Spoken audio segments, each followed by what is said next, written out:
ওষুধ থেকে 10 গুণেরও বেশি আপনার শরীরে রক্ত তৈরি করবে এই 5টি খাবার নিয়মিত খেতে হবে। 1 নম্বর হচ্ছে মাংস, বিশেষ করে আমরা বলে থাকি লাল মাংস। এছাড়া প্রাণীজ যে উপাদান রয়েছে ডিম, দুধ বা কলেজা, এগুলো আপনি খেতে পারেন। 2 নম্বর হচ্ছে ভিটামিন সি। ভিটামিন সি এর অভাবে শরীরে রক্তের পরিমাণ কমে যায়, রক্ত উৎপন্ন ঠিকভাবে হয় না। প্রতিদিন খাদ্য তালিকায় লেবু সহ অন্যান্য টক জাতীয় খাবার রাখতে পারেন।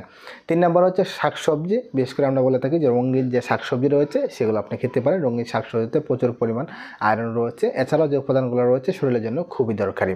লাল শাক, কচুর শাক, পুঁই শাক বা পালং শাক, এগুলো খেতে পারেন। 4 নম্বর হচ্ছে মাছ, বিশেষ করে আমরা বলে থাকি সামুদ্রিক যে মাছগুলো রয়েছে সেই মাছগুলো অবশ্যই খাবেন। সামুদ্রিক মাছ ছাড়া যে প্রক্রিয়াজাত মাছ রয়েছে সেগুলো অবশ্যই বাদ দিবেন। সামুদ্রিক মাছের মধ্যে ওমেগা 3 সহ আয়রন রয়েছে, যা আমাদের শরীরের জন্য খুবই দরকারি। এবং লাস্ট যেটা রয়েছে সেটা হচ্ছে ফল। আমরা বলে থাকি যে আঙ্গুর, মালটা বা কমলালেবু বা আপেল বা এই জাতীয় যে ফলগুলো রয়েছে সেগুলো খাদ্য তালিকায় রাখতে পারেন, যা আপনার আয়রন লেভেল বাড়াবে।